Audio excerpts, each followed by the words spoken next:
Since you were born, you've been fed lies and fairy tales about the idea of the one.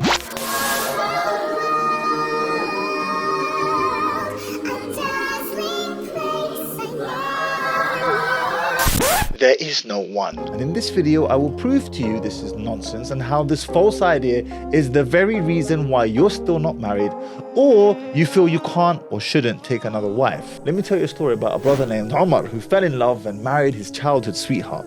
He never imagined a life without his beloved, and yet Allah had other plans for him. This is the tale of a man who lost it all, hit the bottom, and then built himself back up again, better than ever before. Omar and Sophia got married at the age of 21 and 20 respectively. Both of them were each other's first. Both of them deeply in love. Both feared their Lord. And together they had 3 beautiful children, 2 boys and a girl. Many years passed and by and large Omar and Sophia had a healthy marriage. That was until Omar decided to get a second wife. Being the decent, respectable, upright man that he was, Omar decided the only right thing to do was to tell Sophia in advance that he planned on marrying again. Did it help that it was her best friend? Well, no, but that's by the by. Sophia exploded. The love of her life had betrayed her. At least that's how she felt. This was an unforgivable trespass, one that Sophia would make Omar pay for dearly. Now I know the sisters watching this right now like, yeah, he deserves it. Be careful, my sister. There's an unexpected twist at the end of this story that might make you think differently. Despite Sophia's protests, Omar pushed through with the marriage anyway and married Alishba, Sophia's best friend. Omar and Alishba spent 7 beautiful days together away from the incoming storm that was about to hit them both in an exotic location off the coast of the Mediterranean. Isolated in their romantic bubble, phones off, gallivanting around the island as if there were no tomorrow. But there was a tomorrow. And for Omar and Alishba, tomorrow came all too quickly. They flew back into the country and Omar kissed Alishba goodbye on the forehead and made his way home to his baby mother, Sophia, and 3 beautiful children whom he had never spent so much time away from until now. Nothing. Omar takes out his keys and opens the front door. Darkness and silence. Nobody was home. Strange, Omar thought to himself. Sophia always lets me know when she wants to go out. Omar pulls out his iPhone and rings his wife. I'm sorry, but the person you've called is not available. Now Omar's nerves really start to amp up. Where the flipping hell is my family, and why is my wife's number not working? Frantic and panicked, Omar calls his parents to find out if they've heard anything from his wife. Nothing. He calls his brother. Nada.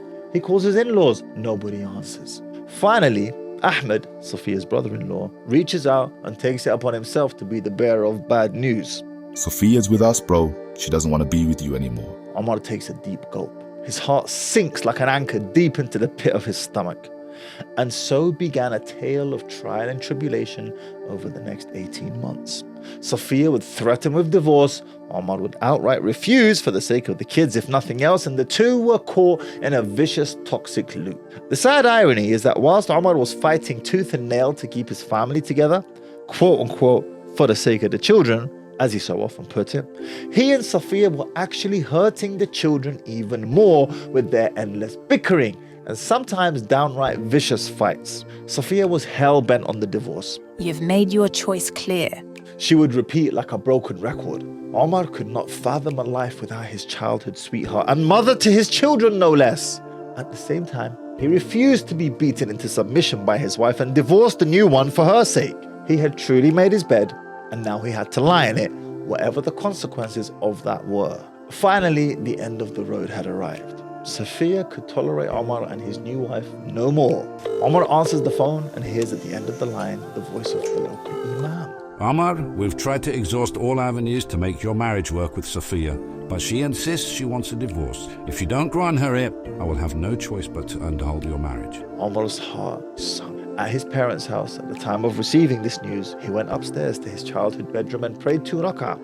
Then he made a very specific dua to his Lord. Oh Allah, I'm letting Sophia go for your sake. Remove her from my heart for my sake. And just like that, almost as though it were magic, Allah removed Sophia from Omar's heart forever. Omar married again, had children with a better woman, and only realized how bad the situation between him and his now ex-wife was once he was forcibly removed from it. despite Safiya asking Omar to take her back on 3 different occasions. The last, by the way, only 6 days before she got married to another brother. He refused point blank. His personal life had improved dramatically in that now he had peace, tranquility, and peaceful and tranquil wives to boot. It wasn't all sunshine and rainbows for Omar though. Safiya, in her last-ditch attempt to get back at Omar, weaponized the children they had together against him and used the law to make sure he had as little contact with them as possible. And that brings me to the first lesson from this story. There are consequences to your actions.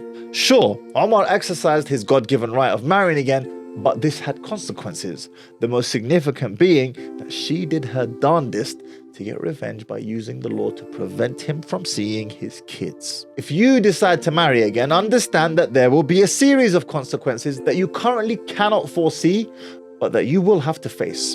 And if you decide not to marry again, there are still a series of consequences you cannot foresee that you will still have to face. Either way, there are consequences. Your job is to decide which set of consequences you're more willing to deal with. The second lesson that you no doubt picked up on was that Omar went from being unable to imagine life without Safiya to being incredibly relieved he no longer had to endure life with Safiya.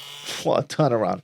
Listen to me carefully. There is no human being on this planet that you cannot do without. There is no one. The only individual you cannot do without is Allah subhanahu wa ta'ala. Everything and everyone else is subject to barter. You see, when a man and woman marry, they plant a seed in the ground. As the weeks, months and years pass, this seed bursts its shoots, digs its roots and blossoms into a beautiful oak tree. The longer the marriage, the bigger the tree, the thicker the roots. Moving on from a romantic partner, from the masculine experience, is like trying to remove an oak tree from the ground. Very, very difficult. But I'll tell you this. If you genuinely exhaust all possible avenues to make your marriage work, but it still doesn't, this is what happens.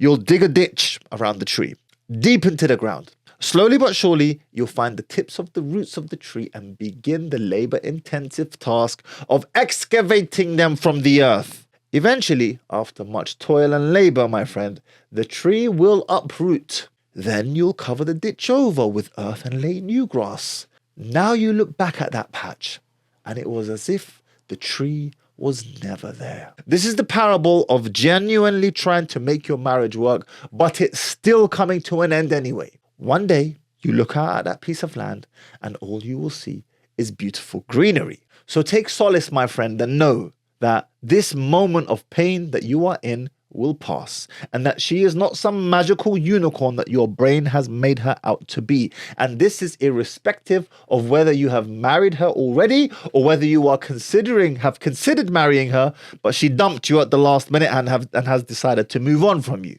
You will not, however, experience this if you didn't genuinely exhaust all possible options to make your marriage work, or if you're not married, to have attempted to marry that sister in the first instance. Instead of uprooting that tree neatly and tidily, you leave an ugly stump that sticks out the ground from where you savagely chopped it down.